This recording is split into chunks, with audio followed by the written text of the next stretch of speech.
Hello students, आज जो हम लोग करने जा रहे हैं चैप्टर बहुत इंपॉर्टेंट है और इसकी बहुत ज़्यादा रिक्वेस्ट आई है कि सर ये वाला चैप्टर करवा दीजिए। चैप्टर का नाम है मैकेनिकल प्रॉपर्टीज ऑफ फ्लूइड्स। ठीक है, चाहे वो 11th का बच्चा हो चाहे वो 12th का बच्चा हो जो इस बार जेई देगा और नीट देगा, सब बहुत परेशान हैं। आपकी जानकारी के लिए बता दें, परेशानी आपकी यही नहीं ख़त्म होगी। अगर आप डॉक्टर बनेंगे तब भी आपको बॉडी के अंदर डिफरेंट फ्लूइड्स के फ्लो के बारे में पढ़ना ही पढ़ना है, तब भी इसको पढ़ना है। अगर आप इंजीनियर बनते हैं, मैकेनिकल ले लें तब भी पढ़ना है, एरोनॉटिकल ले लें तब भी पढ़ना है, ऑटोमोबाइल जाएं तब भी पढ़ना है। ठीक है, किसी भी सेक्टर में ज्वाइन करिए, इसको अच्छे से देखना है। किसको? फ्लूइड्स को, फ्लूइड्स के बिहेवियर को, कैसे फोर्स प्रेशर लगाने पे कैसे काम करता है। कौन? फ्लूइड्स। ये फ्लूइड्स क्या होता है? जो बह सके, जो बहे, जो फ्लो करे, the substance which can flow कहलाता है फ्लूइड्स। जो बहेगा वो फ्लूइड कहलाएगा। ये बहता क्यों है और कौन कौन है बह सकते हैं? क्या सॉलिड भी बह सकता है क्या? नहीं, लिक्विड और गैसेस ही बह सकती हैं। ठीक है, तो जो लिक्विड होंगे, जो गैसेस होंगे, उनको ही हम फ्लूइड के सेक्शन में रखते हैं। क्यों बहता है? सॉलिड क्यों नहीं बहता? देखो, जो मटेरियल शेयरिंग स्ट्रेस को होल्ड नहीं कर सकते वही बहते हैं। शेयरिंग का मतलब क्या होता है? जिसमें ट्विस्टिंग करा सको, जिसको आप मोड़ सको, जिसको घुमा सको। ठीक है, लिक्विड है, लिक्विड में जैसे ही आप फोर्स लगाते हैं अलोंग द सरफेस, वो होल्ड ही नहीं कर सकता, वो बह जाता है, खिसक जाता है। ठीक है, फ्लो कर जाता है। तो शेयरिंग नहीं होल्ड कर सकता, उसकी मॉडुलस ऑफ रिजिडिटी 10 होती है, इसलिए वो बह जाता है। तो जो मटेरियल शेयरिंग स्ट्रेस को होल्ड नहीं कर सकता वही बह सकता है। सॉलिड होल्ड कर लेता है शेयरिंग स्ट्रेस को, अलोंग द सरफेस हम स्ट्रेस लगाते हैं उसको, जैसे मेरा हाथ, इसको ऐसे लगाएंगे तो ऐसे से रेजिस्टेंस शो करेगा, इसलिए शेयरिंग स्ट्रेस को होल्ड कर लेता है, इसलिए नहीं बहता है। लिक्विड और गैसेस नहीं होल्ड करते हैं, इसलिए बहते हैं। लेकिन लिक्विड और गैसेस में अगर आप normal to the surface force लगाएंगे तब वो रिएक्ट करेंगे, तब उसको रेजिस्ट करेंगे। ठीक है, लेकिन अलोंग द सरफेस वो रेजिस्ट नहीं कर पाते हैं, इसलिए वो बहते हैं। तो फ्लूइड्स कौन होते हैं? लिक्विड और गैसेस को हम फ्लूइड्स के सेक्शन में रखते हैं। हाँ, लेकिन जो टार होता है, जो डामर होती है ना, जिससे रोड बनती है, वो भी फ्लूइड के सेक्शन में आता है। गाढ़ा होता है, ठीक है, धीरे धीरे वो फैलता है, लेकिन उसको भी हम फ्लूइड के सेक्शन में देखते हैं। फ्लूइड तो हम उसको भी ले लेते हैं, जैसे हमारे यहाँ से स्लैब पड़ती है, छत पड़ती है ना, तो जो मसाला वसाला बनाया जाता है उसको भी हम फ्लूइड कंसीडर करके ही काम चला लेते हैं। तभी तो जो हमारा वो हाइड्रोलिक मशीन आती है, जिससे आजकल लेंटर पड़ता है, वो प्रेशर वेशर लगा के वो फ्लो कराता है। अभी उस पर क्वेश्चन कराऊंगा मैं। ठीक है, उसको भी हम मतलब भर का फ्लूइड समझ के काम चला लेते हैं। है नहीं, आइडियली नहीं है, लेकिन काम चला लेते हैं।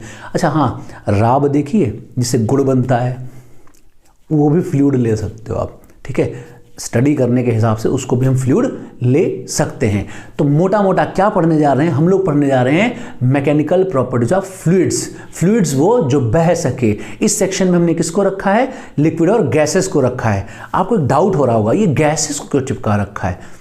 गैसेस तो बिल्कुल अलग टाइप का होता है। क्यों अलग टाइप का होता है? क्या अलग होता है? देखो, हमने गैसेस को यहाँ इसलिए रखा है क्योंकि वो भी बहती हैं, लिक्विड भी बहते हैं, इसलिए दोनों को एक ग्रुप में रखा है। बाकी लिक्विड और गैसेस में डिफरेंस है। क्या? लिक्विड को आप प्रेस करोगे तो कंप्रेस नहीं होगा, गैसेस को प्रेस करोगे तो कंप्रेस होगा। दोनों का कोई स्पेसिफिक शेप नहीं होता, चलेगा, लेकिन लिक्विड का स्पेसिफिक वॉल्यूम होता है, गैसेस का स्पेसिफिक वॉल्यूम नहीं होता है। जिस बर्तन में रखोगे उसी का होके रह जाता है, उसी का वॉल्यूम ले लेता है। परफ्यूम की शीशी में परफ्यूम भर के रखो, गैस भर के रखो, उतना बड़ा वॉल्यूम होगा। छिड़क दो, पूरे कमरे का वॉल्यूम ले लेगा। ठीक है, तो गैसेस का कोई फिक्स वॉल्यूम नहीं होता। ठीक है, शेप तो दोनों का ही नहीं फिक्स होता है। ठीक है, तो फ्लो करता है, इसलिए दोनों को एक ग्रुप में रखा है। ठीक है, बाकी उनकी डिफरेंट प्रॉपर्टीज होती हैं, वो हम बाद में अलग से डिस्कस करेंगे। गैसेस का तो बिल्कुल हम काइनेटिक थ्योरी ऑफ गैसेस के नाम से अलग चैप्टर ही पढ़ेंगे। तो मैकेनिकल प्रॉपर्टीज ऑफ फ्लूइड्स में पढ़ने क्या क्या वाले हैं हम?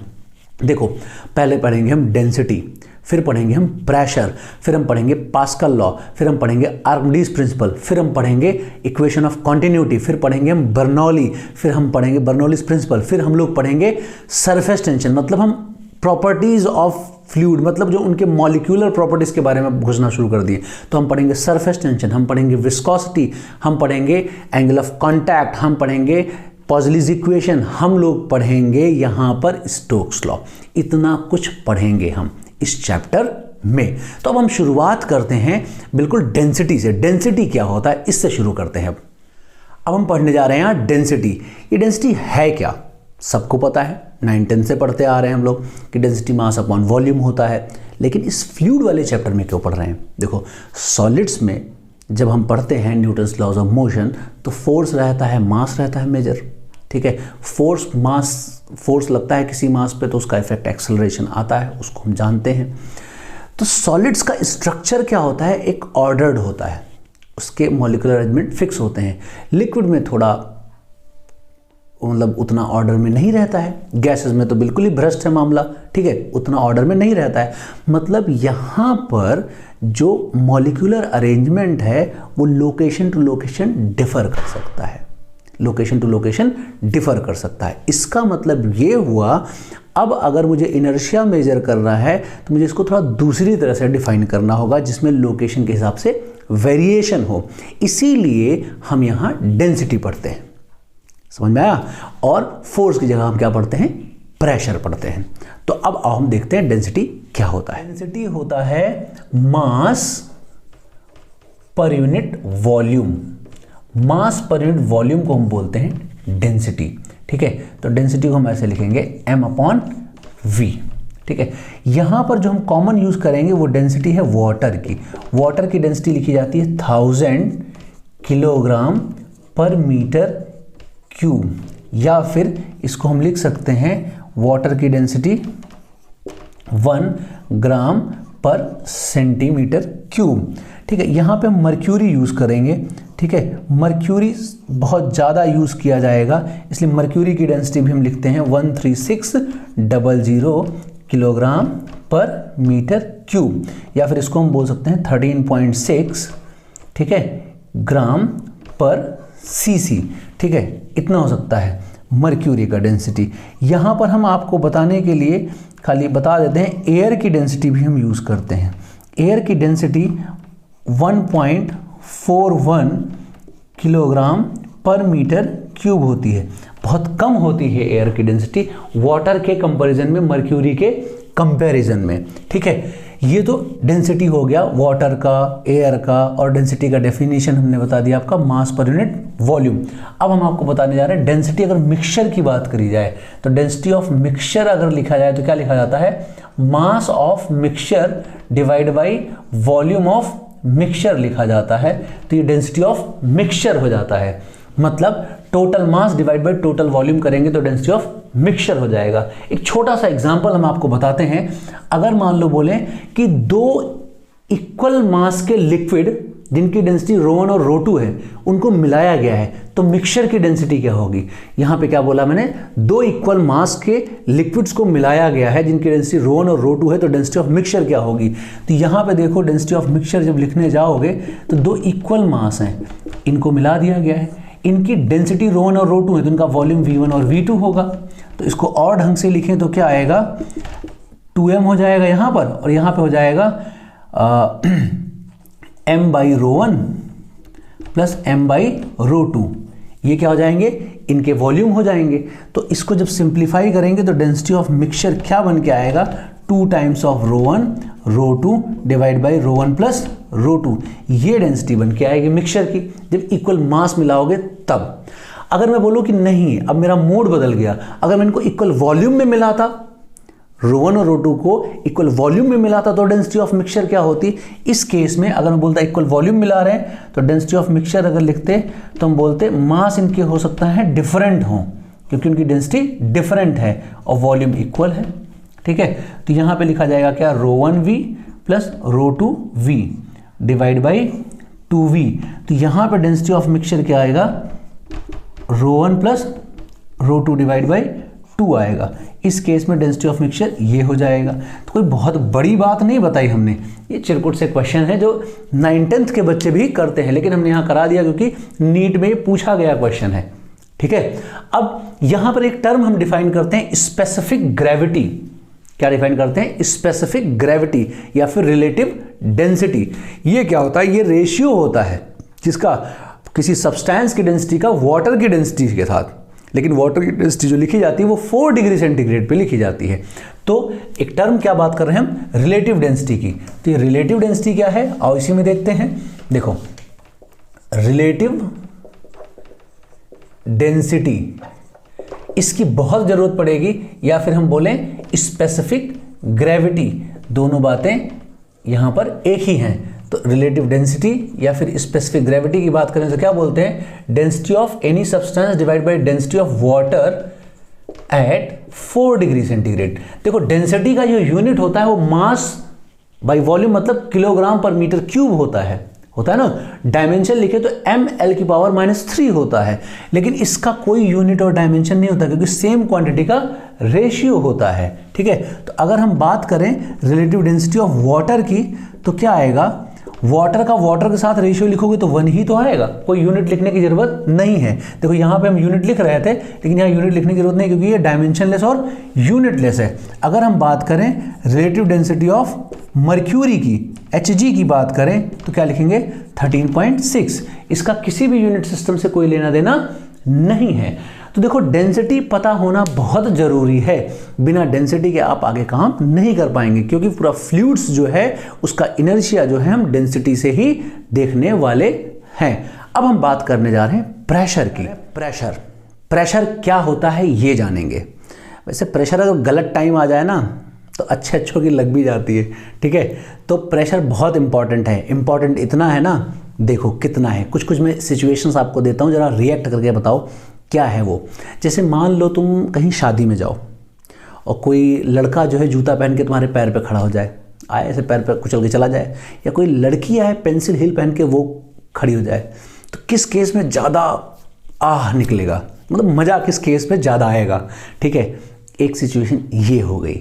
ठीक है, दूसरी सिचुएशन ये है, अगर मान लो घर वाले तुमको बहुत प्रताड़ित कर रहे हो कि तुम आज तक तुमने कोई लाइफ में जिम्मेदारी नहीं ली, कोई वजन नहीं उठाया, कह दो मैंने अभी भी सर पे 400 kg 400 kg या फिर 4000 न्यूटन का वजन रख रखा है, इतना मैं वजन लेके चल रहा हूँ। ध्यान रखना, थोड़ा दूरी बनाए रखना, रैपिड आ सकता है बहुत तेज़ी से, क्योंकि अगला भी समझदार होगा। ठीक है, अगर मान लो कहीं ऐसी सिचुएशन हो, कोई शर्त लगी हो, बोला जाए कि जो अभी आपके स्क्रीन पे दिख रहा है ना, ये हेमिस्फीयर, 2 हेमिस्फीयर जुड़े हुए हैं, अंदर वैक्यूम है लगभग, इसको बोला जाए खींचो, इसको अलग करो, तो क्या अलग कर पाओगे क्या? ये तो खैर मान लो मैंने वर्चुअल सिचुएशन आपको दिखाई इसको अलग करने की। आपने कई बार देखा होगा जो नहाने जाते हैं लोग, तो बाथरूम में बहुत सारा प्रैक्टिकल करते हैं, खाली रहते हैं ना वहाँ पे, तो तुमने देखा होगा जो लोटा लोग या मग्गा लेके जाते हैं नहाते हैं, तो उसमें अंदर ऐसे ऐसे पूरा पानी भर के ऐसे पलट देते हैं, उसके बाद उसको खींचते हैं। तो खींचने में थोड़ा दम लगता है, ना। वही चीज़ है यहाँ पे, अगर ये हेमिस्फीयर जो 2 रेखिन को जोड़ रखा है वैक्यूम करके, इसको खींचने में दम लगता है। ये दम क्यों लगता है? ये कहाँ, मतलब ऐसा क्या हो जाता है जो इतना दम लगा के इसको खींचना पड़ता है हमें? और जो कभी अगर हम मान लो हम लोग का गांव वाले आदमी हैं, स्कूबा डाइविंग लोग, जो बड़े बड़े लोग करने जाते हैं कि स्कूबा डाइविंग करने जाते हैं, तो वहाँ ट्रेनर पहले ही बताता है, ओए जब डाइविंग करने जा रहे हो, जब अंदर जाओगे तो अंदर से ऊपर आना, तो बुड़ुक बुड़ुक बुड़ुक बुड़ुक छोड़ते हुए आना, नहीं तो निपट जाओगे, टें हो जाओगे। ये काहे ऐसे बोलता है, काहे टें हो जाओगे? और अगर मान लो आप बहुत एडवांस स्कूबा डाइविंग कर रहे हो, बहुत अंदर तक जा रहे हो, तो अगर आप स्कूबा डाइविंग करते हो तो बोला जाता है कि अगले 24 घंटे तक हवाई जहाज़ पे न जाना। ठीक है, अभी तुम पानी में गोता लगा के आए हो, अगर हवाई जहाज़ में जाओगे तो अशुभ होगा। वो का अशुभ होगा, मतलब क्या हो जाता है कि वो मना करता है कि ऊपर मत जाना, नहीं तो ज़िंदगी का गड़बड़ हो जाएगा, खतरा में हो जाएगा ज़िंदगी। ऐसा क्यों बोलता है? और जो फाइटर प्लेन चलाते हैं, जैसे अभी हमारे अभिनंदन गए थे वहाँ पे, समझ रहे हो ना, पड़ोसी गए ठोक ठाक के चले आए थे, जो इस तरह का फाइटर पायलट होते हैं, तो उनको क्या बोला जाता है कि जब वो बहुत हाई स्पीड में टर्न मार रहे होते हैं, जैसे ऐसे जा रहे हैं प्लेन लेके, उसका एकदम से टर्न मारना है, जहाँ पे सेंट्रीफ्यूगल फोर्स का जो सेंट्रीफ्यूगल एक्सेलरेशन 4G 5G के बराबर हो जाता है, वहाँ पे वो जी लॉक की सिचुएशन आ जाती है। वो जी लॉक की सिचुएशन क्या है, मतलब वो क्यों आता है जी लॉक का सिचुएशन? ठीक है, वो ऐसा क्या हो जाता है जो जी लॉक हो जाता है? ठीक है, ये जी लॉक मतलब इंड्यूस्ड लॉस ऑफ कॉन्शसनेस है, जो हम मूर्छित हो जाते हैं वो ऐसा क्यों आता है। और ये जो हमारा जिराफ होता है जो ऐसे स्वैग में खड़ा होकर, जैसे अभी आपकी स्क्रीन पे दिख रहा है ना, ऐसे खड़ा होकर काहे पानी पीता है, ऐसा क्या बवाल है जो इस तरह से पानी पीता है। तो इन सब का जवाब जो है ना, जितना भी सिचुएशन हमने आपको बताया है ना अभी 1-2 मिनट में, ये जो सब सिचुएशन का जो जवाब है वो यही प्रेशर से ही मिलने वाला है।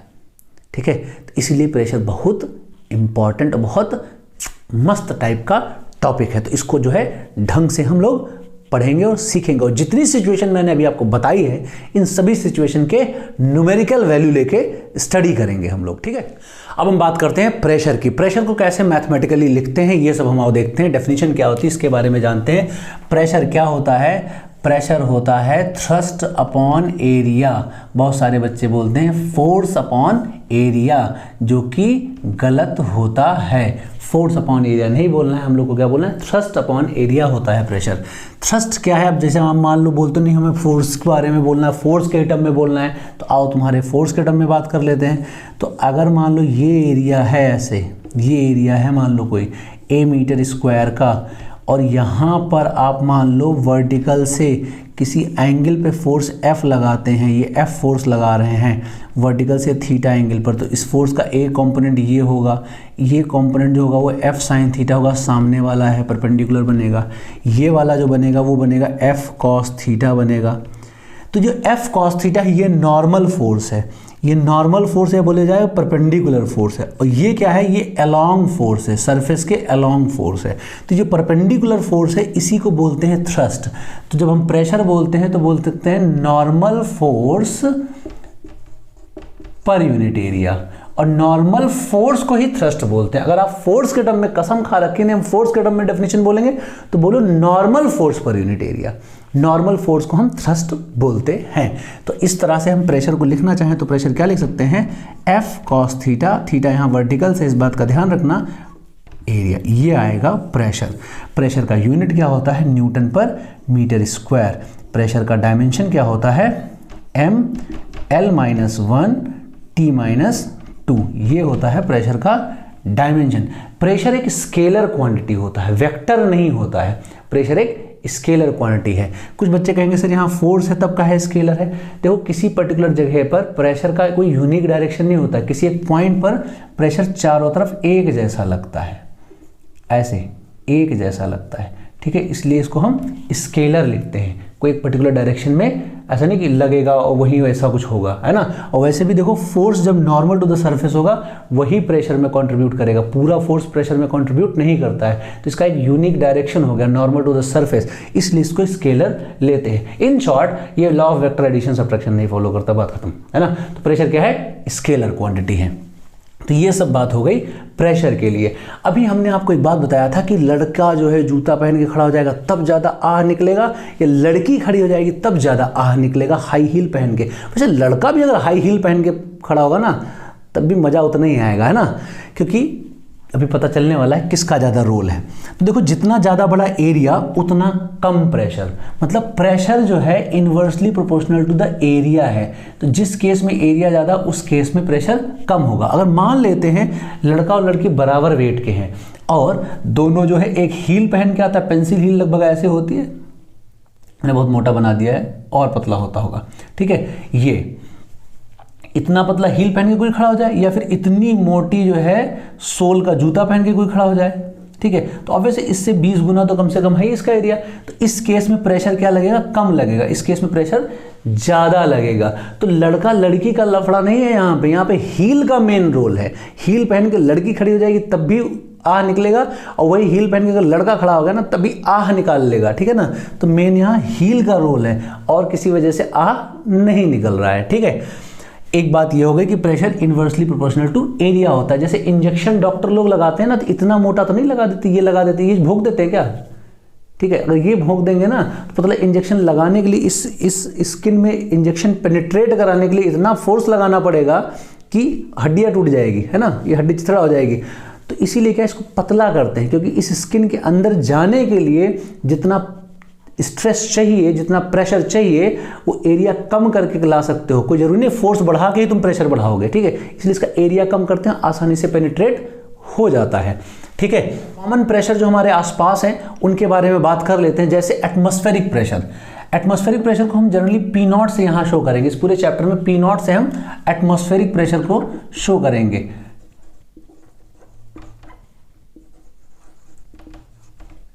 ठीक है, ये एटमॉस्फेरिक प्रेशर है। ठीक है, इसकी वैल्यू कितनी होती है? इसकी वैल्यू जो होती है 1.01 10⁵ न्यूटन पर मीटर स्क्वायर होती है।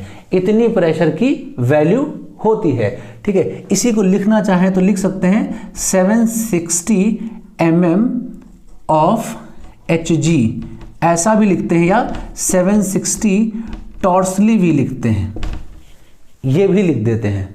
ठीक है, इसी को चाहे तो ऐसा भी लिख देते हैं 1.01 10⁵ पास्कल लिख देते हैं।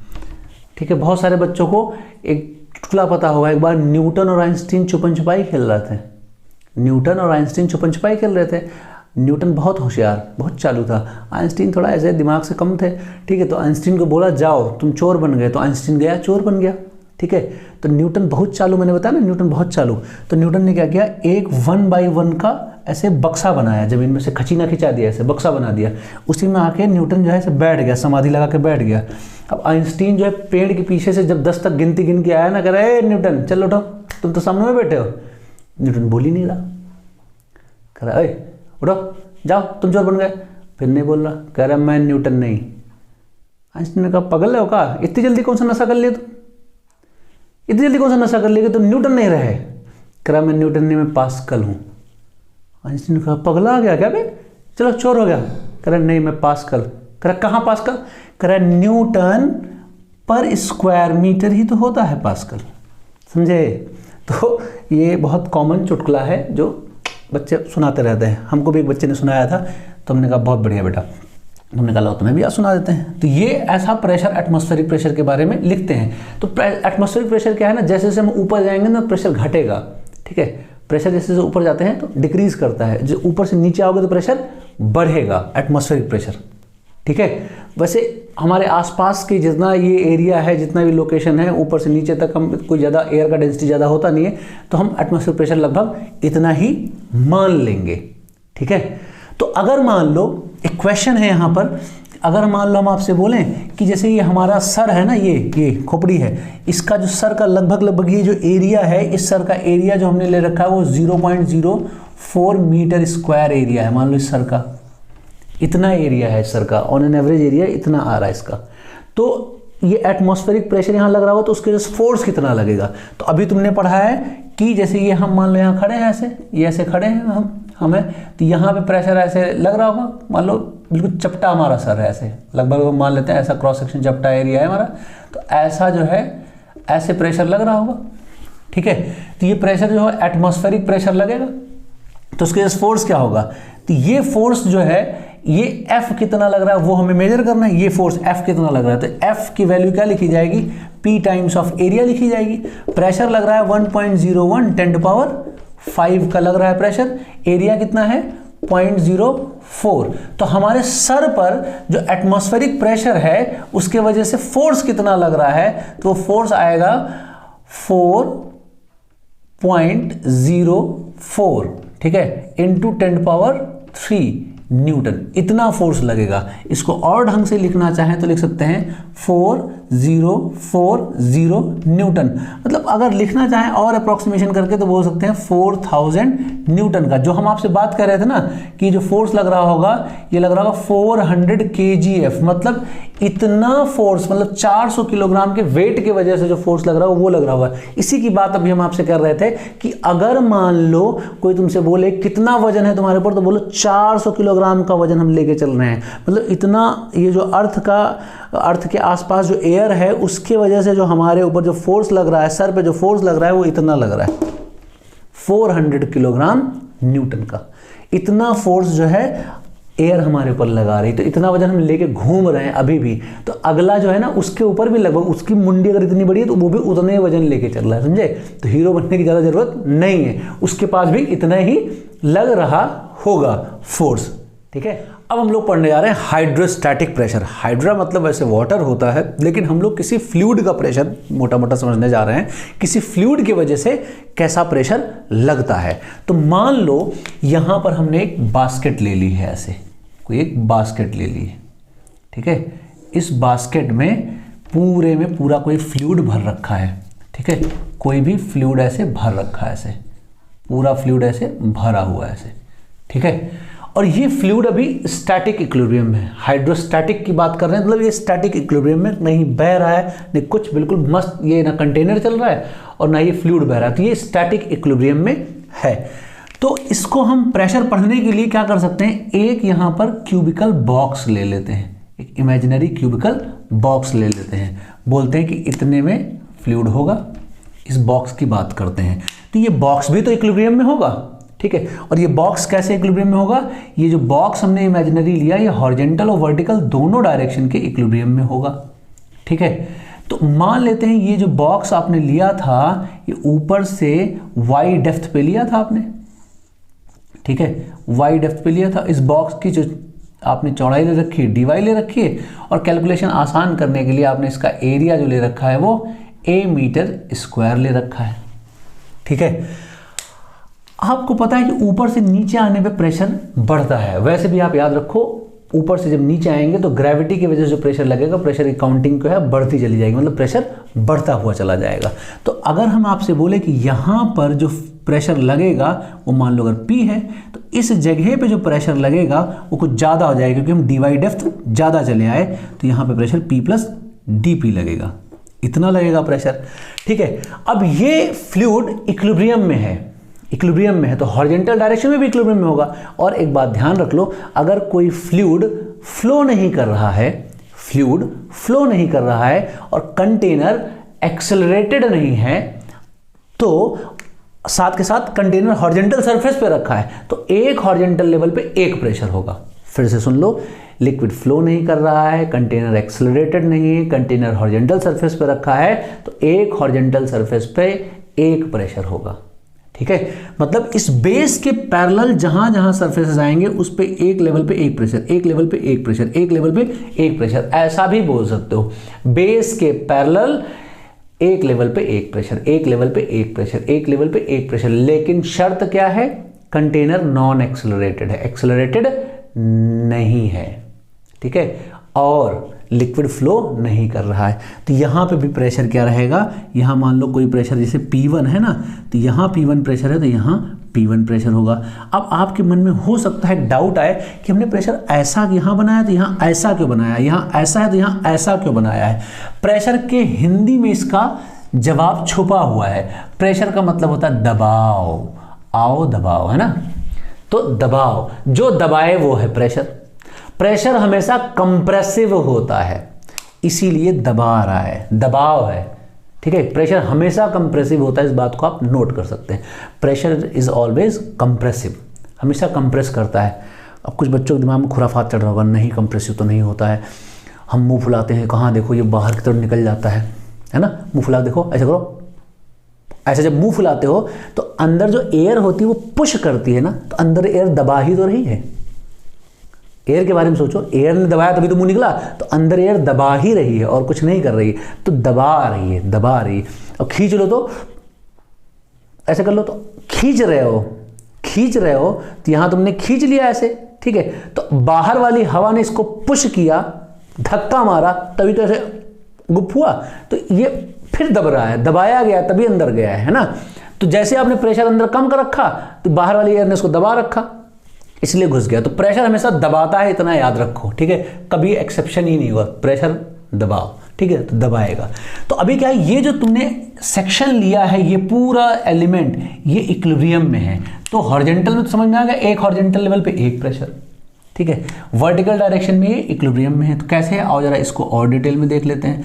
ऊपर से नीचे की तरफ फोर्स लग रहा है PA, नीचे से ऊपर की तरफ फोर्स लग रहा है P प्लस DP A, और इतने सेगमेंट का वेट नीचे की तरफ लग रहा है, तो वेट लिखेंगे तो क्या लिखेंगे, DMG, ये इतना लग रहा है। और ये इक्विलिब्रियम में, इसका मतलब क्या हो जाएगा, ऊपर की तरफ लगने वाला force P plus DP A minus PA minus DMG is equal to 0। क्यों? क्योंकि net force is equal to mass into acceleration होता है। एक्सेलरेशन है नहीं क्योंकि इक्विलिब्रियम में, इसलिए 0।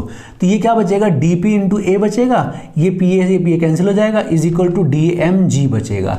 अब DM निकालना, DM निकालने के लिए क्या लिखेंगे? डेंसिटी लिखेंगे, वॉल्यूम लिखेंगे, वॉल्यूम में एरिया इंटू dy लिखेंगे, ये आ जाएगा। तो ये क्या मिलेगा? DP इंटू A मिलेगा। एक A से ये A उड़ा दिया जाएगा, तो DP आएगा इज इक्वल टू क्या आ जाएगा? रो G dy। ये बहुत इंपॉर्टेंट बात है। क्या? जैसे जैसे हम dy बढ़ाएंगे वैसे वैसे हमारा प्रेशर डिफरेंस बढ़ेगा, जैसे जैसे लेवल का डिफरेंस बढ़ेगा वैसे वैसे प्रेशर डिफरेंस बढ़ेगा, ये बात है। तो अब इसको अगर हम इंटीग्रेट करें, यहाँ पर रो G dy अगर इंटीग्रेशन लिखें, अगर हम बोले यहाँ पर y 0 है और ये ओपन है, खुल्लम खुल्ला है, तो यहाँ पक्का एटमॉस्फेरिक प्रेशर होगा। तो यहाँ पे y 0 पे एटमॉस्फेरिक प्रेशर होगा, और यहाँ पे y गहराई पर यहाँ पे प्रेशर P मिलेगा। तो dP का इंटीग्रेशन क्या आएगा? P, बाउंड्री लगाओगे P0 से लेके P तक, रो G dy का इंटीग्रेशन y, बाउंड्री लगाओगे 0 से लेके y तक। तो ये जो वैल्यू लिखी जाएगी, क्या लिखी जाएगी? लिखी जाएगी P minus P0 is equal to rho G Y, ये लिखा जाएगा। ये P माइनस P0 जो होता है इसको बोलते हैं गेज प्रेशर। क्या बोलते हैं? ये हमारा गेज प्रेशर, इसको बोलते हैं गेज प्रेशर। बहुत ही इंपॉर्टेंट चीज है ये, ठीक है। गेज प्रेशर क्या हो सकता है? It may be positive, it may be negative, ठीक है, और इट मे बी 0, ठीक है, इट मे बी 0। अब कुछ बच्चे सोच रहे हैं ये क्या बवाल बता रहे हैं आप, पॉजिटिव भी है, नेगेटिव भी है, 0 भी है, ये सब बताओ, मुझे एग्जांपल दो इसके। पॉजिटिव, गुब्बारा फुलाते हो, गुब्बारा नहीं फुलाते हो तो अंदर प्रेशर बाहर प्रेशर बराबर रहता है, पिचका रहता है। जब गुब्बारा फुलाते हो, हवा भरते हो उसके अंदर, तो अंदर हवा का प्रेशर ज़्यादा होता है, तभी तो धक्का मारती है बाहर के प्रेशर को, तभी तो फूलता है। इसलिए अंदर जो प्रेशर होता है वो ज़्यादा होता है एटमॉस्फेरिक प्रेशर से। तो एटमॉस्फेरिक प्रेशर से जितना ज़्यादा है वो है पॉजिटिव गेज प्रेशर, अंदर पॉजिटिव गेज प्रेशर, फुला दिया तुमने मुँह, ठीक है। माइनस नेगेटिव कब होता है? पेप्सी पीते हो स्ट्रॉ डाल के, ठीक है, लड़के तो गटक लेते हैं, लड़कियां ऐसे डाल के करते रहते हैं ना। तो जब उसको स्ट्रॉ से जब पीते हो, जब स्ट्रॉ से खींचते हो, जब सक करते हो, तो क्या होता है? जैसे आप खींचते हो ना तो आपके लंग्स में प्रेशर कम हो जाता है। बाहर प्रेशर एटमॉस्फेरिक प्रेशर, अंदर एटमॉस्फेरिक से कम, तो बाहर से अंदर की तरफ फ्लूइड का फ्लो शुरू हो जाता है, तो उस समय नेगेटिव गेज प्रेशर होता है, ठीक है। 0 इस समय यहाँ गेज प्रेशर 0, क्यों? जितना एटमॉस्फेरिक प्रेशर उतना ही यहाँ का प्रेशर है, तो डिफरेंस क्या है? 0, इसलिए गेज प्रेशर 0 है। तो यहाँ पे गेज प्रेशर अभी 0 है। खींचते हैं जब स्ट्रॉ से हम लोग सक करते हैं तो अंदर लंग्स में प्रेशर कम हो जाता है, इसलिए नेगेटिव।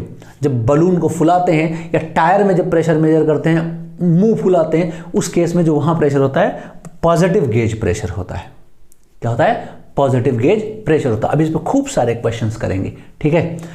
अब दूसरी बात, इस P को अगर लिखें तो क्या लिखेंगे? P इज इक्वल टू हो जाएगा P0 plus rho G Y. तो ये P जो है, ये जो P है, ये है एब्सोल्यूट प्रेशर, इसको बोलेंगे एब्सोल्यूट प्रेशर। ये है हमारा एब्सोल्यूट प्रेशर, मतलब टोटल प्रेशर है ये, ठीक है। एटमॉस्फेरिक प्रेशर प्लस इस हाइड्रो की वजह से जो ये मतलब कोई भी फ्लूइड रहा हो, तो इस फ्लूइड की वजह से प्रेशर मिला के जो प्रेशर है वो टोटल प्रेशर है इस लेवल पर, यहाँ पर, ठीक है। तो ये इतना हो गया, ये ऐसे, ठीक है। अब इसी पर हम कुछ क्वेश्चंस करने जा रहे हैं, ठीक है। मेरे ख्याल से ये इतना आपको समझ में आ गया होगा, क्या होता है गेज प्रेशर, क्या होता है एब्सोल्यूट प्रेशर, डेप्थ के साथ कैसे बढ़ रहा है, कैसे हम इसको प्रूव करते हैं, ये आपको अच्छे से समझ में आना चाहिए, क्योंकि ये सब एग्जाम में बहुत पूछा जाता है, ठीक है। अब यहाँ पे एक बहुत आसान सा क्वेश्चन है, बोला गया है कि आपको बताना है कितना प्रेशर होगा 1 meter below the water surface. Water surface से 1 मीटर नीचे कितना प्रेशर होगा। आप लोगों ने गाजी अटैक पिक्चर देखी है? गाजी अटैक, ठीक है, सबमरीन जिसमें जाता है ना नीचे, तो उसमें भी ऐसे नीचे जाते हैं तो प्रेशर की कैलकुलेशन करी जाती है ना। तो मान लो ये h मीटर हम नीचे चले गए, ठीक है, यहाँ पे हम कहीं प्रेशर की बात कर रहे हैं। h मीटर कितना है यहाँ पे? मतलब इसको हम बोलते हैं 1 मीटर, है ना। यहाँ पे हम प्रेशर देखना चाह रहे हैं। तो अभी हमने पढ़ा था क्या, P इज इक्वल टू क्या पढ़ा था, P0 प्लस रो जी और y मतलब जो h को हम बोल रहे थे। तो P0 कितना है 1.01 10⁵, ठीक है। और यहाँ पे क्या है, रो कितना है 1000, क्योंकि वाटर में बोला है ना, वाटर डेंसिटी 1000, जी की वैल्यू 10, जी की वैल्यू कितनी ले लेंगे 10 ले लेंगे, ठीक है। और y की वैल्यू कितनी है 1 मीटर है, इतना लिख लेंगे। तो ये जो वैल्यू आएगी ये 10⁴ आ जाएगी, ठीक है। और ये कितनी है आपकी 10.1 इंटू 10⁴ है, ठीक है। ये प्रेशर है। तो टोटल प्रेशर क्या हो जाएगा आपका, ये आपका प्रेशर आएगा 11.1 इंटू 10⁴ न्यूटन पर मीटर स्क्वायर, ये आ जाएगा प्रेशर। तो इतना प्रेशर हो जाएगा। तो आप देखो एटमॉस्फेरिक प्रेशर कितना है, एटमॉस्फेरिक प्रेशर है हमारा 10.1 10⁴ न्यूटन पर मीटर स्क्वायर, और ये है 11.1 10⁴ मीटर। मतलब हुआ ये कि 1 मीटर डेप्थ में जाने पर लगभग इसका 10%, एग्जैक्ट नहीं लेकिन लगभग 10%, 9 पॉइंट समथिंग, मतलब 10% प्रेशर बढ़ गया। तो अगर आप वाटर सरफेस से 1 मीटर गहरे लगभग 3.5 फीट 3.3 समथिंग फीट नीचे जाते हैं तो 10% प्रेशर बढ़ जाता है। और अगर आप सीधा ऊपर आ जाएं, ऐसे नीचे से एकदम से ऊपर आ जाएं, तो आपके लंग्स का प्रेशर जो अभी जो था वो इतना था, और सीधा अगर आप बिना बबल छोड़े आ जाएं तो अभी भी ऊपर लंग्स का प्रेशर इतना ही रहेगा, ठीक है। मतलब लंग्स के अंदर जो है प्रेशर अभी इतना रहेगा, बाहर रहेगा 1 एटमॉस्फेरिक प्रेशर, तो अंदर से बाहर की तरफ पुश लगेगा, ठीक है। पुश कितना लगेगा, इतने के बराबर पुश लगेगा, इतने के बराबर एक्स्ट्रा पुश लगेगा, 10⁴ न्यूटन के बराबर पुश लगेगा, एक्स्ट्रा पुश, समझ रहे हो ना। बाहर तो एटमॉस्फेरिक प्रेशर है उसका पुश, और अंदर टोटल मिला के पुश, तो ये इतना कैंसिल हो जाएगा, इतना एक्स्ट्रा पुश आपके लंग्स की वॉल पे लगेगा। हो सकता है आपकी वॉल रैप्चर कर जाए, एयर में बबल्स चले जाएं, उससे दिक्कत हो सकती है, हार्ट अटैक भी हो सकता है। इसीलिए जब स्कूबा डाइविंग करते हैं, जब नीचे जाते हैं, 1 मीटर तो बहुत कम बताया, और थोड़े से अगर चले जाओगे ना, तो वो बोलता है जब ऊपर आना तो बबल छोड़ते हुए आना। बबल छोड़ते हुए आओगे तो क्या जाएगा, आप अपने प्रेशर को कंट्रोल करते हुए आओगे, और ऊपर आते आते आपके लंग्स का प्रेशर और बाहर प्रेशर ऑलमोस्ट सेम रहेगा, तो बच जाओगे, ठीक है। इसीलिए जब हम लोग स्कूबा डाइविंग करते हैं, बहुत बार करते हैं, बहुत डीप तक जाते हैं, फिर आते हैं ऊपर आते हैं, तो हमसे बोला क्या जाता है कि अब आप फ्लाइट मत लीजिएगा, दिक्कत हो सकती है, आपको पेन हो सकता है। क्यों हो सकता है, आप बार बार स्कूबा डाइविंग करते रहते हैं तो आपके बॉडी में ऑक्सीजन का कंटेंट कम हो जाता है, नाइट्रोजन का कंटेंट ज़्यादा हो जाता है। जब आप यहाँ अंदर पानी में जाते हैं तो हाई प्रेशर में जाते हैं, ठीक है, तो वहाँ नाइट्रोजन कंटेंट बढ़ जाता है। फिर आप एकदम से आए, उसके बाद ऊपर चले गए, फ्लाइट में चले गए, तो वहाँ लो प्रेशर रीजन रहता है। ऊपर जाओगे तो प्रेशर कम होता है, तो लो प्रेशर रीजन हो जाता है। तो आपकी बॉडी में अभी नाइट्रोजन कंटेंट ज़्यादा है, तो अंदर जब आप ऊपर जाओगे, हाई प्रेशर पे लो प्रेशर पे जाओगे, तो वो नाइट्रोजन बबल बना सकते हैं। तो उसके वजह से क्या हो जाएगा, आपकी बॉडी में जो उसमें जो ब्लड का फ्लो चलेगा, उसमें बबल बन के चले जाएगा। तो उसके वजह से क्या हो सकता है, आपको पेन हो सकता है, हार्ट अटैक होने के भी चांस रहते हैं। इसीलिए जब स्कूबा डाइविंग करते हैं, फिर उसका ऊपर हम जाते हैं तो मना किया जाता है कि आप ना जाएं ऊपर, अभी तो ज़्यादा अच्छा है, लो प्रेशर रीजन में ना जाएं तो ज़्यादा अच्छा रहेगा, इसी वजह से मना करते हैं। अच्छा, एक और क्वेश्चन है मेरा, जो मरियाना ट्रेंच में हम लोग क्या गए, मरियाना ट्रेंच में जो लोग गए, मरियाना ट्रेंच जानते 10 किलोमीटर गहराई पे है लगभग। तो मरियाना ट्रेंच में जब लोग गए तो ऐसा खुल्लम खुल्ला नहीं चले गए, एक स्पेशल टाइप के व्हीकल में गए, ठीक है। तो जो उस व्हीकल में क्यों गए पता है, क्योंकि अगर हम इसी को 10 किलोमीटर बना दें लगभग, तो इसको 10 किलोमीटर जैसे ही आप लिखोगे तो रो जी एच, 10 किलोमीटर का मतलब हो गया 10 इंटू 10⁻3, इतना। अब ये क्या हो जाएगा, ये जो वैल्यू आएगी, ये 10⁻3 है, ये 4 हो गया, ये 5 हो गया, ये 3 8 हो गया, तो 10⁻8 आ जाएगा, ठीक है। 3 1 4 1 5 और 3 8, 10⁻8 हो जाएगा। ये कितना है 10⁴ है अभी। तो देखा जाए कि बहुत ज़्यादा फोर्स नहीं हो गया। इसको लिखना अगर चाहो तो आप इसको बोल सकते हो कि, ठीक है, इंटू 10⁴, ठीक है, इतना मतलब 10,000 में 10 जोड़ दो, बेकार सी क्वांटिटी जोड़ रहे हो, ये तो इग्नोर करने लायक ही है मान लो, ठीक है। तो इतना प्रेशर होगा, ये प्रेशर बहुत ज़्यादा है। देखा जाए तो एटमॉस्फेरिक प्रेशर का 1000 टाइम है लगभग, एटमॉस्फेरिक प्रेशर का 1000 टाइम लगभग। तो बहुत ज़्यादा प्रेशर होता है वहाँ पे। मरियाना ट्रेंच में जब गए तो एक स्पेशल टाइप के व्हीकल में गए, उसको ट्रिस्टी, ठीक बोला गया, ट्रिस्टी नाम से एक जो व्हीकल बनाया गया उसमें गए, ठीक है। वो उतना ज़्यादा प्रेशर झेल सकता था, उस व्हीकल में गए। तो सबमरीन जो बनाई जाती है तो उसके अंदर इतना, उसकी जो वॉल्स रहती हैं वो इतना प्रेशर हैंडल करने के लिए बनाई जाती हैं, इतना स्ट्रॉन्ग मटेरियल की बनाई जाती हैं।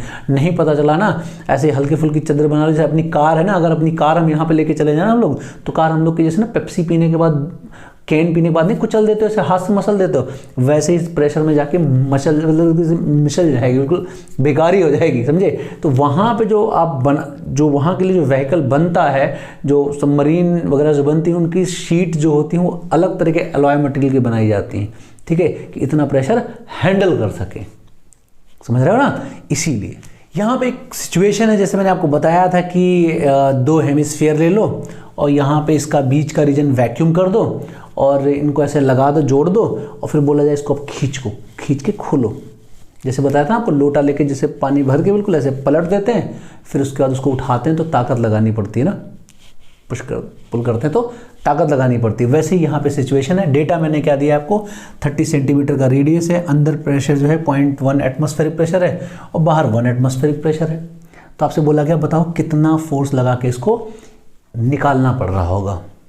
तो बोला इसको यहाँ पे अगर हम फोर्स लगा के खोल रहे होंगे तो फोर्स लगाना ही क्यों पड़ रहा होगा। पहली बात तो ये है, फोर्स क्यों लगाना पड़ रहा है। इसको ऐसे अलग कर लेते, ऐसे अलग कर लेते, ऐसे जोड़ा ही तो, कोई फेविकॉल से चिपकाया थोड़ी ना है, नहीं, लगाना पड़ेगा फोर्स।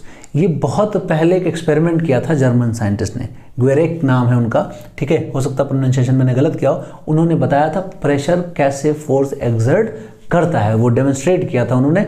इधर घोड़े लगाए थे, इधर घोड़े लगाए थे, फिर उन घोड़ों से खिंचवाया था, उनकी भी तेल निकल गई थी, ठीक है, उनसे भी नहीं खुल रहा था ये। मतलब क्या है, मतलब इतना भयानक तरीके से ये बंद गया है। क्यों बंद गया है उसको आओ दिखाते हैं हम आपको। देखो क्या है, अंदर जो है 1 एटमॉस्फेरिक प्रेशर लग रहा है, अंदर से जो है प्रेशर बहुत कमज़ोर मिल रहा है इसको, ऐसे ऐसे, इधर ऐसे, चारों तरफ प्रेशर तो हमेशा दबाता है, तो रेडियली ऐसे प्रेशर मिल रहा है इसको ऐसे। लेकिन बाहर 1 एटमॉस्फेरिक प्रेशर है, इससे बहुत भयानक प्रेशर है। ये बाहर से प्रेशर मिल रहा है, बहुत भयानक प्रेशर मिल रहा है ऐसे, ठीक है, ये ऐसे अंदर की तरफ प्रेशर मिल रहा है। अब शायद आपको फील थोड़ा थोड़ा आ रहा हो कि बाहर से बहुत भयानक प्रेशर इसको मिल रहा है। ये एयर का प्रेशर, अंदर वैक्यूम है ऑलमोस्ट, ये बाहर का एयर का प्रेशर इसको ऐसे दबा रहा है, ये इसको दबा रहा है, ठीक है, अंदर वाला प्रेशर कमजोर हो गया इस वजह से। तो देखा जाए तो नेट इफेक्टिव प्रेशर जो लग रहा है वो लग रहा है कितना, 9.99 एटमॉस्फेरिक प्रेशर लग रहा है, 0.9 एटमॉस्फेरिक प्रेशर लग रहा है। इतना atmospheric pressure net effective pressure लग रहा है। अब क्या है, अगर ध्यान से देखो, ये क्रॉस सेक्शनल एरिया है ऐसे, ये क्रॉस सेक्शनल एरिया है हमारा ऐसे, तो इस पे प्रेशर ऐसे लग रहा है चारों तरफ ऐसे ऐसे। तो कुछ लोग कहेंगे सर यहाँ पे इसका मतलब एरिया क्या 2πr² लिखेंगे क्या? नहीं, 2πr² नहीं लिखेंगे। अगर हाँ आप एलिमेंट पे फोर्स देखो, इस एरिया एलिमेंट पे फोर्स देखो तो इधर आ रहा है, लेकिन इस फोर्स के 2 पार्ट होंगे, एक इधर की तरफ एक इधर की तरफ। वैसे ही यहाँ पे अगर आप देखोगे तो ये भी इधर की तरफ फोर्स लगाएगा ऐसे, तो इसके 2 पार्ट होंगे, एक इधर की तरफ होगा और एक इधर की तरफ होगा। ये वाले फोर्स के पार्ट कैंसिल हो जाएंगे इफेक्टिवली, मतलब इस तरफ फोर्स बचेगा। चाहे आप इसका भी करके देखो, ठीक है, इसका भी करके देखो। तो कहना क्या चाहते हैं, मतलब मुझे इस कर्व एरिया से मतलब नहीं है, मुझे उस एरिया से, इस एरिया के उस पार्ट से मतलब है जो इस कंपोनेंट के फोर्स में पार्टिसिपेट कर रहा है। तो अगर मैं एरिया ये बोलूँगा, ये वाला एरिया बोलूँगा, तो इसके दो पार्ट होंगे। अगर मैं इसको अलग से ड्रॉ करूँ, ये एरिया बोल रहा हूँ, तो इस एरिया के दो पार्ट होंगे, एक पार्ट ये होगा और एक पार्ट ये होगा। ठीक है, तो इस फोर्स के लिए मेरा ये वाला एरिया काम में आएगा, मतलब ओवरऑल मैं इंटीग्रेट करूं तो मुझे ये वाला एरिया मिलेगा। मतलब जो हमें फोर्स के लिए एरिया चाहिए वो ये कर्व एरिया ना चाहिए, ये प्रोजेक्टेड एरिया चाहिए। मतलब जैसे तरबूज होता है ना, तरबूज, उसका देखो ग्रीन वाला कुबड़ा वाला सरफेस जो रहता है, ग्रीन वाला, उसको जब कट करो तो कुबड़ा वाला सरफेस ग्रीन बचता है, आगे सामने का रेड बनता है। तो आपको इस कर्व सरफेस का जो प्रोजेक्टेड एरिया है, परपेंडिकुलर एरिया है, वो आपको वो रेड वाला एरिया नजर आएगा, ये एरिया चाहिए। तो ये एरिया की वैल्यू क्या हो जाएगी, पाई आर स्क्वायर हो जाएगी। तो जो आपको फोर्स मिलेगा वो फोर्स की वैल्यू क्या मिलेगा, delta P 0.9 times of atmospheric pressure, मतलब 1.01 10 to the power 5 into area. Area क्या लिखा जाएगा, पाई आर स्क्वायर। आर स्क्वायर मतलब 0.3 का स्क्वायर, इतना। ठीक है, तो इतना जो करोगे कैलकुलेट, तो जो फोर्स आएगा ये ऑलमोस्ट जो आएगा 26, ठीक है, किलो न्यूटन का फोर्स आएगा। इतना फोर्स आएगा, 26 किलो न्यूटन का फोर्स लगेगा। इतना भयानक फोर्स लगेगा, ये बहुत भयानक फोर्स है। इतना फोर्स तो आम आदमी के बस का नहीं है कि इसको देख खींच के खोल सके। ठीक है, इसके लिए घोड़े वोड़े लगाने पड़ेंगे आपको, इधर से उधर से, तब जाके खुलेगा, या आजकल क्रेन से लगा के खींचो तब खींचेगा, ऐसे भी खींच नहीं सकता क्योंकि बहुत ज़्यादा फोर्स है ये। समझ में आया? तो जो लोटा जब वो ऐसे बुड़बुड़ करके उठाते हो ना, तो उसमें फोर्स इसी वजह से लगता है। क्यों? जैसे आपने लोटे में पानी भरा, इसको पलट दिया, तो जब पलट दिया तो कुछ पानी बह गया, अंदर वैक्यूम क्रिएट हो गया, ऊपर से एटमॉस्फेरिक प्रेशर लग रहा है, तो एटमॉस्फेरिक प्रेशर दबा रहा है, ठीक है, क्योंकि वहाँ अंदर वैक्यूम है, तो उस एटमॉस्फेरिक प्रेशर के अगेंस्ट आप उसको खींचते, ठीक है, इसलिए उठाने में ताकत लगती है। क्लियर हुआ? यहाँ मान लो एक सबमरीन है, ये समुद्र में चल रही है, जहाँ वाटर की डेंसिटी 1024 किलोग्राम पर मीटर क्यूब है, और यहाँ पर ये 100 मीटर की डेप्थ है, सरफेस से 100 मीटर की डेप्थ पे ये सबमरीन चल रही है। अचानक से यहाँ पे किसी ने कुछ यहाँ पे मार वार दिया, ये डैमेज हो गई अपना, तो अब यहाँ से सब लोग निकलना चाह रहे हैं, भागना चाह रहे हैं, जितने भी क्रू के लोग हैं वो सब कह रहे हैं भागो यहाँ से, निकलो। अब निकलेंगे तब जब ये विंडो खुलेगी, तब ये जो भी डोर होगा ये खुलेगा तब। अंदर अभी 1 एटमॉस्फेरिक का प्रेशर मेंटेन किया गया हुआ था, क्योंकि अंदर तो आदमी नॉर्मल आदमी रहेगा ना, तो वहाँ पे 1 एटमॉस्फेरिक का प्रेशर मेंटेन किया गया है। बोला गया है कि इस दरवाजे को खोलना है, तो कितना फोर्स लगाना पड़ेगा खोलने के लिए। ऐसा नहीं अपना दरवाजा खोले निकल लिए। क्यों? क्योंकि बाहर पानी है, पूरा पानी भरा हुआ है, ठीक है उसके अगेंस्ट खोल के जाना है आपको। तो तुमने अगर मूवी देखी हो, कई सारी मूवी बन चुकी हैं इन पे, ठीक है, अपने यहाँ भी लोकल बनी थी, गाजी अटैक जैसे भी पहले बताया था आपको, ठीक है, उसमें भी अगर मान लो जैसे दरवाज़ा खोलना पड़ जाता, या आपने मान लो नेवल ज्वाइन कर रखा है, वहाँ पे इसको दरवाज़ा खोलना पड़ जाए, तो आपको आइडिया होना चाहिए बहुत फोर्स लगाना पड़ेगा। क्यों? आओ दिखाते हैं आपको। मान लो ये डोर था, ये डोर है ऐसे, इसके इस साइड वाटर है, ये अंदर वाला साइड, इस साइड एयर है। यहाँ तो 1 एटमॉस्फेयर का प्रेशर हमने मेंटेन कर रखा है, लेकिन यहाँ पे जो प्रेशर होगा ना, वो कितना होगा, यहाँ पे जो प्रेशर होगा वो P0 plus rho G Y के बराबर होगा। ये जो वाई है इतना, तो ये इधर प्रेशर लगाएगा, ये इधर प्रेशर लगाएगा। इन दोनों की वजह से जितना नेट फोर्स इस तरफ लगेगा, उसके अगेंस्ट आपको फोर्स लगाना पड़ेगा खोलने के लिए। ठीक है, हमारे यहाँ क्या रहता है, जितना इधर हवा रहती है उतना इधर हवा रहती है, दरवाजा खोलो आराम से खुल जाता है।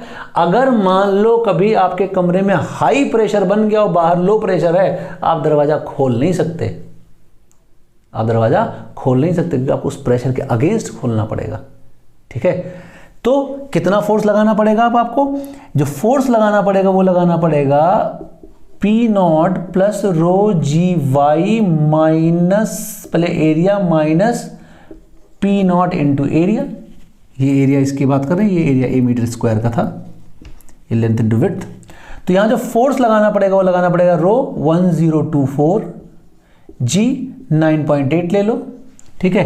कैलकुलेशन 9.8 के हिसाब से, मतलब जो डेटा हिसाब से दिया गया है वो 9.8 के हिसाब से आंसर आएगा, ठीक है। वाई कितना है 110 लेके भी कर सकते हो, कोई दिक्कत वाली बात नहीं है, ठीक है ना। ये इतना, और एरिया 1.2 इंटू 0.6, ये एरिया, ये फोर्स की वैल्यू आएगी। फोर्स क्या आएगा, जब इसको सिंप्लीफाई करोगे तो लगभग 7.2 10⁵ न्यूटन, इतना फोर्स लगाना पड़ेगा। बहुत फोर्स है ये, 10⁵ न्यूटन, और 7 तो आगे है ही है। तो इतना फोर्स आप लगाओगे तब जाके खुलेगा, नॉर्मली नहीं खुलता ये, इसके लिए इंतजाम होता है तब खुलता है, ठीक है। ऐसे नहीं तुम जाके दरवाजा खोले खुल गया, ऐसे नहीं खुलेगा, ठीक है। इतना फोर्स लगाओगे तब खुलेगा। तो अगर मान लो भगदड़ हो भी जाती सबमरीन में तो दरवाज़ा खोलना बहुत दिक्कत वाली बात है, ठीक है, क्योंकि इतना फोर्स आपको चाहिए होगा। यहाँ पे हमारे पास एक जिराफ है, देखो मैंने लिख रखा है जिराफ है, नहीं तुम कुछ और समझ लो, ठीक है ना। तो ये जिराफ है, और जिराफ का ब्लड डेंसिटी, हमारा आपका जिराफ का एक ही जैसा ब्लड डेंसिटी है, लगभग 1.06 10⁻³ किलोग्राम पर मीटर क्यूब। जिराफ मतलब जहाँ पे इसका पैर है वहाँ से इसके दिल तक की दूरी, देखो घायल दिल है ना इसका, दिल तक की दूरी 2 मीटर है, और दिल से दिमाग 2 मीटर की दूरी, सब बराबर है, दिल दिमाग सब बराबर दूरी पे ले रखा है हमने। बोला है कि यहाँ पे दिल पे इसका जो गेज प्रेशर है 250 टॉर्सली है, ठीक है। 250 टॉर्सली बोलो या 250 mm ऑफ Hg बोलो, दोनों बात एक ही होती है, ठीक है। तो इसको अकॉर्डिंगली हम कन्वर्ट कर लेंगे, तुम जानते हो कैसे कन्वर्ट करना है, ठीक है। अभी सिखा भी देंगे कैसे कन्वर्ट करना होता है, ठीक है। एटमॉस्फेरिक प्रेशर में या एटमॉस्फेरिक को कैसे टॉर्सली में कन्वर्ट करते हैं, ठीक है। ये इतना है। अब इन्होंने पूछा है कितना गेज प्रेशर होगा यहाँ पर दिमाग में। तो आप ये देखो कि अगर मैं यहाँ से ऊपर जाऊँगा तो प्रेशर घटेगा, तो यहां पे अगर 250 गेज प्रेशर है, अगर मैं कुछ ऊपर चला जाऊंगा तो घट जाएगा, और कुछ नीचे चला जाऊंगा तो बढ़ जाएगा। तो मैंने पूछा दिमाग में कितना गेज प्रेशर होगा, और यहां इसके पैर के पास कितना गेज प्रेशर होगा, ठीक है। तो देखो दिमाग पे अगर गेज प्रेशर निकालना है, माइंड के पास अगर आपको गेज प्रेशर चाहिए, दिमाग पे चाहिए गेज प्रेशर, तो जो अभी इसके पास दिल के पास जो गेज प्रेशर है ना, जो यहाँ पे जो दिल के पास गेज प्रेशर है, दिल हिंदी में लिखो तो ज़्यादा फील आता है ना, दिल के पास जो गेज प्रेशर है उसमें से माइनस कर दो ρg, और ये वाली ऊंचाई y ऊंचाई माइनस कर दो, आ जाएगा, ठीक है। अब आओ करते हैं। तो दिमाग के पास जो गेज प्रेशर होगा वो क्या आएगा, दिल पे के पास गेज प्रेशर कितना है 250 टॉर्सली है, ठीक है। तो रो लिखो, रो कितना दिया है यहाँ पे 1.06 10⁻³ जी 9.8 ले लेते हैं, वाई 2 ले लेते हैं, लेकिन ये तो एटमॉस्फेरिक प्रेशर, उसमें तो न्यूटन पर मीटर के हिसाब से ही आता है ना, ठीक है, इस हिसाब से आएगा ये। इसको अगर मुझे कन्वर्ट करना है गेज प्रेशर में, तो इसको मल्टीप्लाई करना होगा 0.075 से, इतने से मल्टीप्लाई करना पड़ेगा, तब जाके ये टॉर्सली बनेगा, ठीक है। तो इस फैक्टर से जब मल्टीप्लाई कर देते हैं तो टॉर्सली बन जाता है। तो ये 250 आएगा, और इसका मल्टीप्लिकेशन लगभग 156 के आसपास आता है, 155.8 टाइप का आता है कुछ, ठीक है। तो ये दिमाग के पास गेज प्रेशर आएगा। तो गेज प्रेशर वैल्यू कितनी हो जाएगी यहाँ पे 94 टॉर्सली के बराबर हो जाएगा गेज प्रेशर। ये दिमाग के पास गेज प्रेशर आएगा, मतलब दिमाग के पास गेज प्रेशर कम होगा, यहाँ पे प्रेशर कम होगा, ठीक है, इस जगह पे। क्लियर है। अब अगर मान लो ये अपनी मुंडी को ऐसे एकदम से नीचे ले आए, यहाँ पे एकदम से नीचे ले आए, ठीक है, तो प्रेशर यहाँ ज़्यादा हो जाएगा। कितना जाएगा, जितना यहाँ पे इसके पास प्रेशर होता है यहाँ पर। तो अब जरा पैर के पास प्रेशर देखें, गेज प्रेशर अगर पैर के पास देखें कितना हो जाएगा, लेग्स के पास कितना हो जाएगा गेज प्रेशर, तो 250, ये दिल के पास वाला प्लस कर देना हो, जितना ऊपर उतना नीचे, तो प्लस कर देना होता है, ये सब चीज़ प्लस होती चली जाएगी, मतलब ये 156 हम यहाँ पे प्लस कर दें, ठीक है। जब 156 हम यहाँ प्लस कर देंगे तो कितना हो जाएगा, यहाँ पे 6 आएगा, ये 0 हो जाएगा, 3 4, ये इतना आ जाएगा 406 टॉर्सली के आसपास ये प्रेशर हो जाएगा। मतलब एकदम से अगर ये सर यहाँ पे लो प्रेशर था, एकदम से सर एकदम से नीचे ले आएगा तो हाई प्रेशर हो जाएगा, तो इसके मरने के लफड़े हो जाएंगे, ठीक है। इसलिए क्या करता है ये, एकदम से सर नीचे नहीं लेके आता है, एकदम से नहीं झुका देता है, इतना झुकाता है कि थोड़ा थोड़ा मैनेज कर ले, तो इसलिए अपना टांग फैला लेता है, फिर ऐसे झुका के पीता है कि उतना ज़्यादा हाइट का डिफरेंस ना रहे, ठीक है। और वो सेफ रहे, नहीं तो एकदम से दिमाग में प्रेशर बढ़ जाएगा तो ब्लड का सर्कुलेशन डिफर कर जाएगा, इसलिए दिक्कत हो जाएगी। इसीलिए क्या करता है, टंग फैला के पीता है। स्वैग नहीं है इसका बेचारे का, मजबूरी है, ठीक है, ये इसलिए ऐसा रहता है, ठीक है। अब हम बात करते हैं मेजरमेंट ऑफ एटमॉस्फेरिक प्रेशर की। एटमॉस्फेरिक प्रेशर का मेजरमेंट का जो सबसे पहले जो पूरा रिटन सेटअप दिया वो टॉर्सली भैया ने दिया। उससे पहले बहुत सारे लोगों ने दिया था, लेकिन उनका पूरा कुछ माना नहीं गया, कहीं लिखा पढ़ा नहीं था, इसलिए उनका माना नहीं गया, इनका माना गया, ठीक है। वो आप गूगल करके पढ़ोगे तो खूब मिलेगा, है ना, कि किसने किसने बनाया था। तो इस सेटअप का नाम हो गया बैरोमीटर। जो इन्होंने बनाया सेटअप, उसका नाम बैरोमीटर हो गया। पहले जो सेटअप था, इसी सेटअप का जो नाम था, पहले कुछ और नाम था। वो नाम मुझे कमेंट करके बताओ, देखते हैं कितने लोग बताते हैं इसका नाम क्या था। तो इन्होंने मेजर करने के लिए सेटअप क्या बनाया, एक मर्क्यूरी लिया, पूरा कनस्तर लिया, कंटेनर लिया, जो मर्क्यूरी से भर दिया, और यहाँ पे एक और ट्यूब ली, इसमें मर्क्यूरी से भर दी और इसमें पलट दिया, फिर मेजरमेंट किया। उससे पहले मेरा एक सवाल, क्या मतलब एक सवाल क्या, मतलब ऐसे शादी ब्याह में तो जाते ही रहते हो आप लोग। जब शादी ब्याह में जाते हो तो तुमने देखा होगा कि जो आइसक्रीम के बगल एक काउंटर होता है, राइट साइड टाइप का जो काउंटर होता है जहाँ पानी मिलता है, लेफ्ट साइड तो मिठाई उठाई रहती ना, आइसक्रीम मिठाई वो सब अलग अलग चीज़ें रहती है ना। तो जो पानी वाला काउंटर होता है वहाँ पे देखा होगा जो टैंक होता है, टैंक बिल्कुल सील पैक होता है, तो फिर उसमें से पानी निकालते हो, कुछ देर बाद पानी निकलना बंद हो जाता है। कुछ देर पानी निकलता है, फिर पानी निकलना बंद हो जाता है। क्यों पानी निकलना बंद हो जाता है, क्यों? ठीक है, फिर कोई आता है हीरो टाइप का लड़का, ऐसे खोलता है, फिर पानी आने लग जाता है, क्यों? बताना मुझे। खैर अभी फिर से आओ यहाँ पे, इसको जब हम लाके पलट देते हैं, यहाँ पे ऐसे पूरा लबालब भरा है, इस बात का ध्यान रखना, ये पूरा भरा है। खाली अगर थोड़ा हो जाएगा तो कांड हो जाएगा, अभी हम बताएंगे क्या कांड हो जाएगा। पूरा भरा है तो इसको जब लाके यहाँ पलटाएंगे, हम यहाँ पे ऐसे इसको लाके ऐसे पलटा दिया है, यहाँ पे ऐसे लाके इसको ऐसे पलटाएंगे ना ऐसे, तो मर्क्यूरी बहना शुरू होगा। ऐसे मर्क्यूरी बहेगा, यहाँ पे ऐसे आएगा तो मर्क्यूरी बहना शुरू होगा, और ये ऐसे जो है बहना शुरू हो जाएगा है मर्क्यूरी। ठीक है, पूरा बह के इसमें भर जाएगा ऐसे। यहाँ पे क्या क्रिएट हो जाएगा, यहाँ वैक्यूम हो जाएगा। मतलब वैक्यूम मतलब यहाँ पे प्रेशर शून्य हो गया, ऐसा हो गया। फिर अपना ये थोड़ा इसको सेट होने दिया तो स्थिर हो गया ये पूरा अपना। तो यहाँ पे प्रेशर एटमॉस्फेरिक प्रेशर है P0। लिक्विड स्टैटिक इक्विलिब्रियम में है, किसी तरह कोई भगदड़ नहीं मची है, कंटेनर भी नहीं चल रहा, हॉरिजॉन्टल सरफेस पे रखा है। तो इस बेस के जो पैरेलल जितना यहाँ लेवल जो होगा, यहाँ पे एक प्रेशर होना चाहिए, तो यहाँ पे एटमॉस्फेरिक प्रेशर होना चाहिए। क्यों? एक हॉरिजॉन्टल लेवल पे एक प्रेशर, एक लिक्विड में, ठीक बात है। तो यहाँ पे प्रेशर क्या होगा, P0 होगा। तो अगर मैं इधर प्रेशर लिखूं H डेप्थ के वजह से, तो यहाँ पे जब प्रेशर लिखूंगा, इस जगह पे प्रेशर लिखूंगा, इसका नाम मान लेते हैं हम A लिख देते हैं। तो यहाँ प्रेशर A पे अगर हम लिखेंगे जो कि P0 के बराबर है, तो क्या लिखेंगे, यहाँ का प्रेशर P प्लस रो जी H लिखेंगे।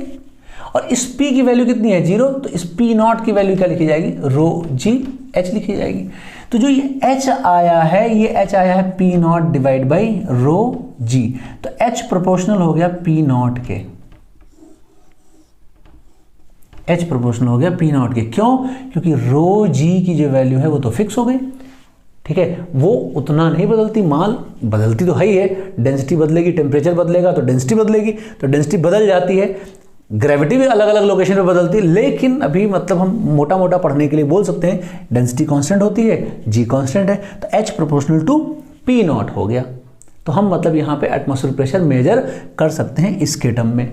तो जब हम यहाँ रो और जी की वैल्यू रखते हैं, जी की वैल्यू 9.8 रख दो, रो की वैल्यू 13.6 इंटू 10³ रख दो, तो यहाँ पे H की जो वैल्यू आती है वो आती 760 mm या फिर 76 सेंटीमीटर आती है। इसीलिए एटमॉस्फेरिक प्रेशर को बोलते हैं 76 mm ऑफ Hg, या फिर 76 टॉर्सली बोल देते हैं, 760 टॉर्सली बोल देते हैं, ठीक है। 760 mm ऑफ Hg बोलो या 760 टॉर्सली बोल दो, बात एक ही है, ठीक है। तो इस तरह से हम प्रेशर मेजर कर लेते हैं, एटमॉस्फेरिक प्रेशर इस तरह से मेजर हो जाता है। अब यहाँ मर्क्यूरी ही क्यों यूज करते हैं भाई, वाटर क्यों नहीं यूज करते? वाटर बेस भी बैरोमीटर बन चुका है, ऐसी बात नहीं बना है, मतलब बैरोमीटर मतलब एटमॉस्फेरिक प्रेशर मेजर करने के लिए हिसाब बन चुका है। लेकिन अब खुद सोचो, इसकी डेंसिटी होती है 13.6 टाइम ज़्यादा वाटर की डेंसिटी से।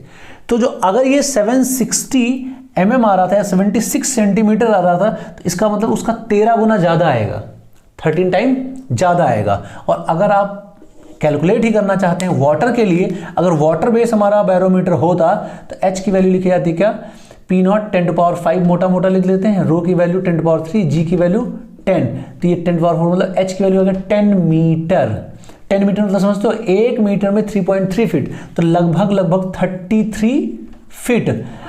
घर की जो छत होती है 10 फीट होती है, 11 फीट मान लो, तो 3 मंजिल का घर, 3 फ्लोर का घर हो गया। तो अगर आपको मेजर करना है एटमॉस्फेरिक प्रेशर, तो 3 मंजिल की लंबी सी पाइप लेके आओ, उसमें भरो वाटर, तब जाके 1 एटमॉस्फेरिक प्रेशर हो। और 2 मेजर करना हो तो फिर हो गया कांड, 6 मंजिल की बिल्डिंग बराबर पाइप लेके आओ। इसीलिए वाटर नहीं यूज़ करते हैं, मर्क्यूरी हैवी होता है इसलिए यूज़ करते हैं। मर्क्यूरी चमकदार होता है, चमकता रहता तो लेवल दिखाने में भी थोड़ा सही रहता है, ठीक है, इसलिए मर्क्यूरी यूज़ किया जाता है। डेंसिटी ज़्यादा होता है और चमकदार होता है, इसलिए इसको यूज़ करते हैं। तो होता क्या है, इसको जब पलटते हैं तो ये बहना ऐसे मर्क्यूरी शुरू कर जाता है, ये सब होता है अपना आराम से। तो सेट करके इसको प्रेशर हम ऐसे लिख के मेजर कर लेते हैं। हाँ, वो जो ढक्कन खोलते हैं पानी बहता है, वो उसका जवाब कमेंट में चाहिए मुझे, ठीक है, ध्यान से वेट कर रहा हूँ मैं आपका। इसी कहीं में मैंने सोल्यूशन बताया है, देखता हूँ कितना समझते हैं आप। अब यहाँ पे एक सिचुएशन और है, अगर मान लो मैं बोलूँ कि मैंने ट्यूब को टिल्ट कर दिया है तो क्या होगा। इस ट्यूब को अगर मैं बोलूँ मैंने टिल्ट कर दिया है, इस ट्यूब को टिल्ट कर दिया है तो क्या होगा। देखो, एक हाइट पर एक प्रेशर होता है, ये एक नियम हो गया है, एक हाइट पर एक प्रेशर, उसमें कोई लफड़ा होने वाली बात नहीं है। तो यहाँ पे एक हाइट पे एक प्रेशर रहेगा ऐसे अपना, है ना। अगर मैं बोलूँ इस ट्यूब को मैंने टिल्ट कर दिया है, ऐसा मान लो, ऐसे वर्टिकल से इसको मैंने टिल्ट कर दिया, ऐसे टिल्ट कर दिया है, ठीक है। तो ये वर्टिकल से टिल्ट हुआ है, कितना, थीटा एंगल टिल्ट कर दिया है। तो अभी भी ये बात जान लो, आप वर्टिकल से इसको आप टिल्ट कर रहे हो, थीटा एंगल पर टिल्ट कर रहे हो, ठीक है, ये थीटा एंगल पर टिल्ट कर रहे हो। तो इसमें जो मर्क्यूरी भर रखा है आपने, जो मर्क्यूरी यहाँ तक इस लेवल तक जाता था, इसमें भी मर्क्यूरी का लेवल इतना ही जाएगा, इससे ज़्यादा नहीं जाएगा। क्यों? क्योंकि ये भी तो एटमॉस्फेरिक प्रेशर ही मेजर करेगा, कुछ और थोड़ी ना मेजर करेगा। तो हाइट इसकी भी वही रहनी चाहिए, हाइट बदलनी नहीं चाहिए। लेंथ से हमें कोई मतलब नहीं, हाइट वही रहनी चाहिए। इसको अगर हम टिल्ट भी कर देंगे तब भी उतनी ही हाइट आनी चाहिए, क्योंकि प्रेशर में रो जी एच आता है, रो जी डी वाई आया था, याद करो भी डेरिवेशन में, ठीक है ना। तो ये एच उतना ही आएगा, लेकिन यहाँ लेंथ ऑफ मर्क्यूरी कॉलम बदल जाएगा। कैसा बदल जाएगा, देखो, ये एच हो गया, ये थीटा हो गया, ये एल हो गया। तो यहाँ पे एल की वैल्यू हो जाएगी एच बाई कॉस थीटा, ठीक है। कभी कभी इसको हॉरिजेंटल से एंगल दे देते हैं, तो एल की वैल्यू हो जाएगी एच बाई साइन थीटा। तो मर्क्यूरी का कॉलम जो है, जो ट्यूब में कॉलम की जो लेंथ है वो बदल जाएगी, ये लेंथ बदल जाएगी, हाइट अभी भी उतना ही आएगा। तो अगर इसको ट्यूब को टिल्ट भी करते हैं तो कोई लफड़ा नहीं है, हाइट उतनी रहेगी, लेंथ चेंज होगी, ठीक है। लेंथ हम कैलकुलेट कर लेंगे, समझ में आ ही रहा होगा कैसे कैलकुलेट करना है, क्लियर है ना। अब आप लोग कुछ क्वेश्चंस कर लेते हैं। तो हम अभी कुछ क्वेश्चन जो करने जा रहे हैं वो HCV का ऑब्जेक्टिव का 9, 10 और 11 करने जा रहे हैं, ठीक है। तो पहले क्वेश्चन शुरू करते हैं 9 से। क्वेश्चन में क्या दिया है कि एक कंटेनर है, उसको ऐसे हम रख रहे हैं और ऐसे पलट के रखा हुआ है ऐसे। तो इसकी जो रीडिंग आ रही है H, वो आ रही 76 आ रही है, सेंटीमीटर आ रही है। तो इसका मतलब क्या हुआ, P0 की वैल्यू जो है रो जी एच के बराबर है, ये तो है। अब कह रहे हैं मूड बदल गया इनका, लिफ्ट को मतलब कहीं अरेंजमेंट में रखा था लिफ्ट में, तो अब इस लिफ्ट को ये एक्सेलरेट करने लग गए हैं।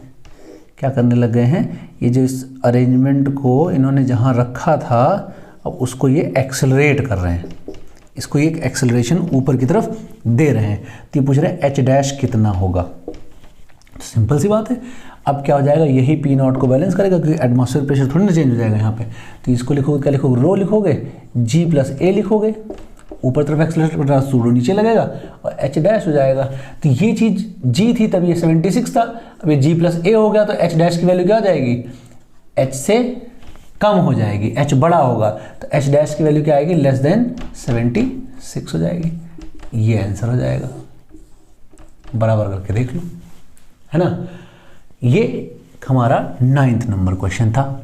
क्लियर हो गया, खाली इक्वेशन लिख के बराबर करनी थी। अब 10th नंबर क्वेश्चन, इसका थोड़ा सा चेंज कर दिया है। जब भी कभी मैं बोलूँ कि atmospheric pressure 76 centimetre of H G, इसका मतलब वो ग्रेविटी जो है हमारा जी लेके ही कर रहे हैं, उसको और कहीं लेके नहीं कर रहे हैं, ठीक है, इस तरह की बात होगी। तो अब कह रहे हैं कि अगर मैं इसको ऊपर की तरफ लेके जा रहा हूं तो एच डैश मेरा 76 है, एच डैश मेरा 76 है, तो पी नॉट की वैल्यू क्या होगी, तो कोई दिक्कत नहीं, आओ, ठीक है। तो इसको मैं हटा देता हूं। तो बोल रहे हैं P not is equal to क्या है, rho g plus a into h dash, h dash ऐसे लिख लो, तो इसको लिख सकते हैं क्या, 76 रो जी प्लस ए, ये हमारा पी नॉट के बराबर है। तो अगर मैं इसको एक्चुअली पी नॉट को मेजर करता, एक्चुअली पी नॉट को मैं मेजर करता जब ये स्टेशनरी रखता तो क्या लिखता, एच लिखता। तो अब मैं एच लिखूंगा तो क्या आएगा, rho ji H is equal to P naught होगा। तो जब अब लिखने जाओगे इसको यहां पर पी नॉट को रो जी एच में, ठीक है, तो रो से रो कैंसिल हो गया। अब यहां पे तुम देखो G H is equal to क्या है, 76 जी प्लस ए। अगर ये चीज ज्यादा है तो ये 76 आ रहा है, तो ये जी होगा तो एच की वैल्यू क्या आएगी, मोर देन 76 आ जाएगी। इसका मतलब पी नॉट की वैल्यू जो है हम अब बोलेंगे क्या, 76 से ज्यादा है, ठीक है। तो ये क्वेश्चन नंबर 10 था। कह रहे कि जब एक्सेलरेटेड था 76 था तो नॉर्मली प्रेशर कितना होगा, तो 76 से ज्यादा होगा। ये सिंपल सा क्वेश्चन था, ठीक है। अब क्वेश्चन नंबर 11 की बात करते हैं। अच्छा क्वेश्चन है ये। बोला है कि एक ट्यूब लिया है, उस ट्यूब में पूरा मर्क्यूरी नहीं भरा। अभी हमने बताया ना पूरा मर्क्यूरी भरा जब पढ़ा रहे थे, ठीक है। इन्होंने कहा पूरा मर्क्यूरी नहीं भरा, कुछ खाली कर रखा है, खाली कर रखा है। तो जब खाली करोगे तो यहां पे क्या होगा, यहां पे वैक्यूम नहीं होगा। अब P जो है नॉन जीरो रहेगा, जीरो नहीं रहेगा, कुछ ना कुछ इसकी P की वैल्यू रहेगी। तो ये क्या बवाल है, P की कुछ वैल्यू क्यों रह रही है, क्योंकि वहां हवा थी ना, तो जब इसको पलटोगे तो ये हवा जो है यहीं पे आ जाएगी, तो इसका मतलब यहाँ पे कुछ प्रेशर रहेगा। हाँ, कुछ ना कुछ रहेगा, नॉन जीरो प्रेशर रहेगा। और भी तरीके हैं यहाँ प्रेशर बनाने के। कभी कभी बोलते हैं कि टेम्परेचर की वजह से, गर्मी की वजह से यहाँ पे कुछ मर्क्यूरी के वेपर्स आ गए थे, उस वजह से यहाँ प्रेशर है। या फिर इस तरह की लैंग्वेज, कुछ खाली था पलट दिया, इस वजह से कुछ प्रेशर आ गया, ठीक है। तो कई तरीके से लैंग्वेज देके बोलेंगे यहाँ प्रेशर है, वैक्यूम नहीं है, ठीक है। तो यहाँ का प्रेशर तो पी नॉट होगा ना, तो यहाँ का भी प्रेशर पी नॉट ही होना पड़ेगा, मजबूरी है, ठीक है। तो P not is equal to क्या लिखा जाएगा, पी प्लस रो जी एच, जो भी हमने लिखा था। तो P not minus P is equal to rho ji H होगा। कौन सी आफत है इसमें, कोई आफत नहीं है। तो जो एच की जो वैल्यू है प्रोपोर्शनल होगा पी नॉट माइनस पी के। तो पी नॉट जब होता था तब 76 आता था, तो पी नॉट माइनस पी हो गया, तो इसका एच की वैल्यू लेस देन 76 हो जाएगी। सिंपल सा क्वेश्चन है, ठीक है। लेकिन पहली बार जो बच्चे पढ़ते हैं, जिनको पूरा सेटअप नहीं क्लियर होता है, वो कंफ्यूज कर जाते हैं। आप मेरे ख्याल से अब नहीं होंगे, और एक बार आप क्वेश्चन दोबारा कर लो पढ़ के, ठीक है, तो और आपको क्लियरिटी हो जाएगी, ठीक है। अब हम बात करते हैं गेज प्रेशर कैसे मेजर करते हैं। गेज प्रेशर मेजर करने के लिए हम जिस डिवाइस को यूज़ करते हैं उसका नाम है, जिस इंस्ट्रूमेंट को, जिस मशीन को यूज़ करते हैं उसका नाम है मैनोमीटर। मोनो मत बोल देना, मैनो है, मोनो नहीं है, मैनोमीटर है। क्या है, मैनोमीटर है क्या ये। देखो एक गैस का यहाँ पे फ्लास्क लिया होता है, क्या लिया होता है, गैस का फ्लास्क लिया होता है, और फिर यहाँ पे क्यू ट्यूब होती है ऐसे, ठीक है, ऐसे ऐसे एक यू ट्यूब होती है ऐसे। यहाँ पे ये ट्यूब ओपन होती है, यहाँ पे बंद नहीं होती है। बंद और खुले में फ़र्क समझ में आ गया होगा, ठीक है। क्यों, खुली रहेगी तो एटमॉस्फेयर प्रेशर रहेगा, बंद रहेगा तो नहीं रहेगा। यहाँ पे गैस भरी हुई है। अब गैस है तो इसकी डेंसिटी बहुत मरीज टाइप की है, तो यहाँ प्रेशर अगर पी होगा तो पूरे में पी ही होगा। यहाँ तक जो है पूरे में प्रेशर पी होगा। यहाँ पे मैंने फ्लूइड भर दिया यहाँ तक। अब फ्लूइड भर दिया, अब ये फ्लूइड ऐसे भरा हुआ इक्विलिब्रियम में है, ऐसे, है ना। ये यहाँ से बेस से ये यहाँ से देखा जाए ऐसा तो H1 है, ठीक है, ये इधर का ये H है, ठीक है, ऐसा ये यहाँ पे ऐसे इस तरह से है, ये भी H1 है, कुछ ऐसा बवाल है, ठीक है, ऐसे आके फ्लूइड रुक जाता है। तो इस कॉलम की लंबाई से हम बता सकते हैं कितना गेज प्रेशर है। कैसे? मैं एक लाइन में इसका आंसर लिखता हूँ, फिर मैं अभी आपको डिटेल में बताता हूँ। एक लिक्विड एक प्रेशर, एक लिक्विड एक प्रेशर, बशर्ते लिक्विड फ्लो नहीं करना चाहिए और कंटेनर जिसमें रखा हुआ एक्सेलरेट नहीं होना चाहिए, ठीक है। तो जो यहाँ का प्रेशर होगा वही यहाँ का प्रेशर होगा। तो यहाँ का प्रेशर कितना है? P है। यहाँ का प्रेशर निकालने के लिए क्या करेंगे? यहाँ का प्रेशर P0 है, तो क्या लिखेंगे? P0 प्लस ρgh, क्यों? जितना नीचे आए वो लिख दिया। तो P minus P0 is equal to ρgh। So H is equal to क्या हो जाएगा? P minus P0 divide by ρg। तो हम बोल सकते हैं H प्रोपोर्शनल है P माइनस P0 के, मतलब ये जितना हाइट चढ़ता है वो गेज प्रेशर के प्रोपोर्शनल ही चढ़ता है, ठीक है। मैंने कहा था ना, मैं अभी आपको लंबे तरीके से भी बताऊंगा, क्यों ये तरीका कभी कभी गलत हो जाता है, ठीक है। गलत क्या होता है मैं बताऊंगा अभी। तो अगर मैं यहाँ पे इक्वेशन लिखता हूँ, मैनोमेट्रिक इक्वेशन ऑफ प्रेशर, क्या है ये? देखो ध्यान से, आप जैसे KVL लिखते हो, अभी छोटे बच्चे होंगे उनको KVL नहीं पता हो, किरचॉफ वोल्टेज लॉ, वैसे ही इसको लिखते हैं। जो 12th के बच्चे सुन रहे होंगे उनको ज़्यादा समझ में आ रहा होगा। अगर मैं यहाँ से चलूँगा तो यहाँ प्रेशर लिखूंगा P, नीचे जाने प्रेशर बढ़ता है इसलिए मैं लिखूंगा ρgh1, ऊपर जाने प्रेशर घटता है इसलिए क्या लिखूंगा? ρgh1 माइनस का, फिर ऊपर जा रहे हैं फिर घट रहा है, तो कितना ऊपर जा रहे हैं? ρgh ऊपर जा रहे हैं, जहाँ पहुँचे वहाँ का प्रेशर लिख दो। तो इसको जब ऐसे ऐसे करोगे तो क्या मिलेगा आपको? P minus ρgh is equal to P0, ऐसे लिख सकते हैं। तो उसी चीज़ को मैंने यहाँ से लिखना शुरू किया था आपके लिए। तो ये इक्वेशन लिखना क्यों फायदेमंद है, ये वाली क्यों गड़बड़ हो जाती है? देखो, एक लेवल पे एक प्रेशर होना चाहिए, बशर्ते बीच में कोई दूसरा लिक्विड भी नहीं होना चाहिए। एक लेवल में एक प्रेशर एक ही लिक्विड में, इस बात को मत भूलना, एक लेवल में एक प्रेशर लेकिन एक ही लिक्विड में, तो लिक्विड भी एक ही होना चाहिए, अलग लिक्विड नहीं होना चाहिए। तो यहाँ थ्रू आउट एक ही लिक्विड होना चाहिए, बीच में कोई डिफरेंट लिक्विड नहीं होना चाहिए। इस वजह से कभी कभी गड़बड़ हो जाता है। तो आप कुछ मत किया करो, आंख बंद करके इक्वेशन लिख लिया करो। नीचे जाने प्रेशर बढ़ता है, ऊपर जाने प्रेशर घटता है, तो क्या लिखा? P, यहाँ का प्रेशर P है ना, P नीचे गए बढ़ गया, ऊपर गए घट गया, और गए और घट गया, पहुँच गए जहाँ वहाँ P हो गया। इसके बाद सॉल्व कर लो, तो यही आ रहा है। तो ये देखो, ये जो जितना हाइट चढ़ रहा है वो गेज प्रेशर के प्रोपोर्शनल ही तो चढ़ रहा है, इसीलिए क्या होता है? गेज प्रेशर मेजर करने के लिए यूज होता है। तो यहाँ पर हम एक क्वेश्चन करने जा रहे हैं। क्वेश्चन में क्या दिया है? ऐसे एक लिक्विड भरा हुआ है, यहाँ पर ऐसे बराबर भरा हुआ है, यहाँ L तक का खाली है, यहाँ पे वाटर भरना शुरू कर रहे हैं, तो बता रहे हैं इस दूसरी वाली आर्म में ये जो लिक्विड भरा है वो कितना राइज करेगा, इस लेवल से कितना राइज कर जाएगा, ये बताना है आपको, ठीक है। तो अगर हम यहाँ वाटर भरना शुरू करेंगे इस वाले आर्म में जो यहाँ पे दे रखा था, तो ये वाटर भरोगे तो ये पूरा वाटर ऐसे भरोगे, ऐसे भरना शुरू करोगे। क्या वाटर यहीं तक भरोगे? नहीं, कुछ ये दब जाएगा, वाटर की वजह से ये कुछ दबेगा। जब ये वाटर की वजह से कुछ दबेगा तो मान लेते हैं कि ये X दब गया था,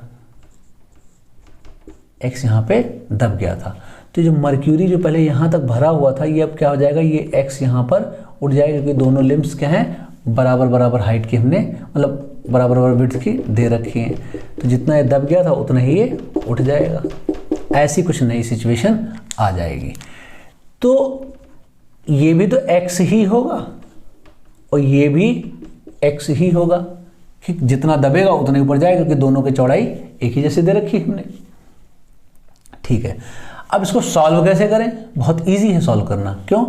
यहाँ पर अगर देखो, जस्ट यहाँ देखो मर्क्यूरी है, जस्ट यहाँ देखो मर्क्यूरी है, तो एक लिक्विड एक लेवल एक प्रेशर, बीच में कोई और लिक्विड है नहीं, तो जो यहाँ का प्रेशर है 1 का, वही यहाँ का प्रेशर होना चाहिए 2 का। तो 1 और 2 का प्रेशर क्या कर देना है? हमें सेम कर देना है। तो 1 का जब प्रेशर लिखने जाओगे तो क्या लिखोगे? ऊपर खुला हुआ है तो P0 plus density of water into G into L plus x लिखेंगे। 2 का प्रेशर लिखोगे तो यहाँ पे 2 का प्रेशर लिखोगे क्या लिखोगे, प्रेशर ऑफ 2 लिखोगे क्या लिखोगे, पी नॉट लिखोगे प्लस 2 टाइम्स लिखोगे डेंसिटी ऑफ मर्क्यूरी लिखोगे, मतलब जो मर्क्यूरी का ये जो भी लिक्विड रहा होगा रोएल लिखोगे और जी लिखोगे और क्या लिखोगे 2x लिखोगे, तो ये x लिखोगे, ऐसे हो जाएगा। ठीक है, P1 P2 बराबर है, P1 का जो प्रेशर है वही P2 का प्रेशर है, तो क्या लिखा जाएगा P नॉट लिखा जाएगा, रो W लिखा जाएगा, G लिखा जाएगा, L प्लस एक्स लिखा जाएगा, यहाँ पे P नॉट लिखा जाएगा और जो भी ये लिक्विड था 2 times of rho L G x लिखा जाएगा। ठीक है, P नॉट से P नॉट कैंसिल कर दो। ठीक है, तो ये क्या आएगा, G से G भी उड़ा देते हैं। ठीक है, तो W L rho W x is equal to 2 times of rho L x, ये हो जाएगा। अब यहाँ पे इसको उधर भेज दीजिए आप, तो यहाँ पे क्या आएगा divide by 2 rho L minus rho W, ये आएगा हमारा x, ये आ जाएगा x, इतना ऊंचाई तक चढ़ेगा। ये तो पूछा है इनिशियल लेवल से कितना ऊंचाई चढ़ गया, तो इतना ऊंचाई चढ़ जाएगा। सिंपल क्वेश्चन था ये।